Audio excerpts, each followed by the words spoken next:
To home security, experts told us that having security systems are a great way to keep burglars out of your home. But which one is best for your family?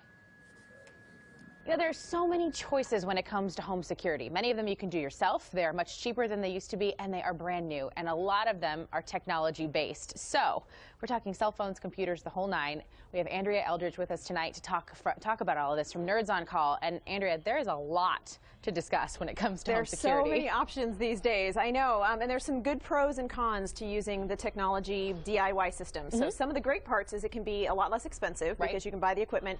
You own the equipment. If something breaks, you can just switch it out. It's great for renters because you can take it with you. You don't have to install anything permanently. And if you choose to monitor it yourself, you don't have to pay the monitoring fee, so it can be a lot less expensive. It's a great idea. It's a good point. Now, there are some cons to this, too. Yes. So the problem is if you don't have a monitoring company that's actually monitoring your alarm system, then you're the one who has to call the police if there is something going on at your house. If you aren't home or you aren't near your phone, then what happens if that alarm goes off and no one's there to, call the police for you? There's also no silent alarm option. A silent alarm is really helpful if you are at your house and someone's broken in and they're actually forcing you to disable your alarm. A lot of the systems that are monitored, you have the option to enter a 4-digit code and it'll call the police out without actually setting the alarm off. So it looks like everything's fine, but it's not. So a panic alarm, if you will. Yeah. Okay, so let's talk about what some of these are here as well. So iSmart Alarm, first of all, starting about $200. Yeah, this one's actually one of my favorites because it's super customizable.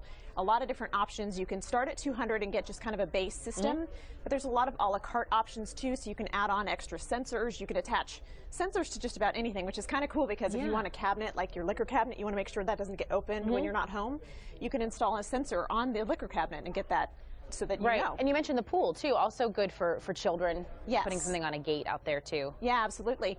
They're coming out with a spot camera, which is kind of cool because it attaches to the system, and what it'll do is turn on if it recognizes motion or sound, and you can have a two-way audio. So if you pull up your audio and someone's in your house, you can actually tell them that you're calling the police, which is kind of a cool functionality. Yeah, it's important to know that there's other options, too. Simply Safe is another one that's out there on the market. Yeah, so let's say you want a DIY system, but you don't want to have to be in charge of monitoring it yourself. This offers an option to do the installation of the system yourself. A little more pricey on the beginning system. There are a la carte options again where you can build out that system to whatever you want it to be for you. It's user installed. They do have that silent alarm option that the other one was missing. Okay, good to know. All right, how about this one? The Nest Cam. Really tiny. It is, I know, right? It's this little tiny little camera. You can put it just about anywhere. So this would be if you wanted to do video monitoring. You can integrate it with just about any of these other alarm systems. It also, the nice thing about Nest is they do a whole line of smart home products. So it integrates with your smart home stuff. So let's say it knows when you're coming and going, and so it can actually communicate with your Nest thermostat as well. So it's this is a much more integrated option. But from a security standpoint, it's really great. You can check into your home with live video at any time. So if you just want to see what's going on at home, it knows when you're away, so it'll turn itself on automatically just by knowing that no one's home. So that's really cool. And it can send you an alert if someone does come home if you set the functionality to do that. It has advanced learning, so it kind of remembers a picture of the room when you first set it up, and then it can sense like when something changes from just the normal, and it'll zone out things like your air conditioner hums, so it doesn't activate, by things that are just regular noises in your house. So that's really cool. It's amazing that they can do that It's super smart. And this guy, you can actually add on a Nest Aware, which is a functionality that lets it get even smarter and learn more about you and facial recognition and all sorts of fun extra stuff. Gosh, all kinds of things out there. This is one we had mentioned before, the Ring Video Doorbell. A lot of people going to this one as well. So now this one is kind of a standalone function, so you can add this to any alarm, even if you have a monitored alarm system.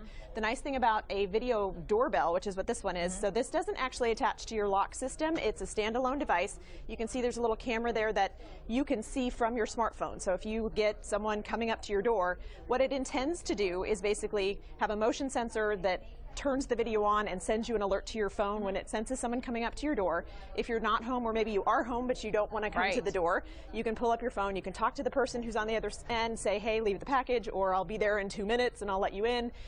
So there's a lot of good functionality with this one. Some users have complained about the fact that it really is tied to how strong your Wi-Fi is, because it communicates with your phone over Wi-Fi. So some people have said there's a delay between when someone comes up to the door and when that video actually gets sent to their phone. So just kind of keep in mind that if you live in an area without a really strong Wi-Fi signal, that this might not be the best viable option for your living. These offer some really great options. Great options. Thank you so much for going through them all with us. Andrea Eldridge from Nerds on Call with us tonight. All this information on our website, cbs13.com.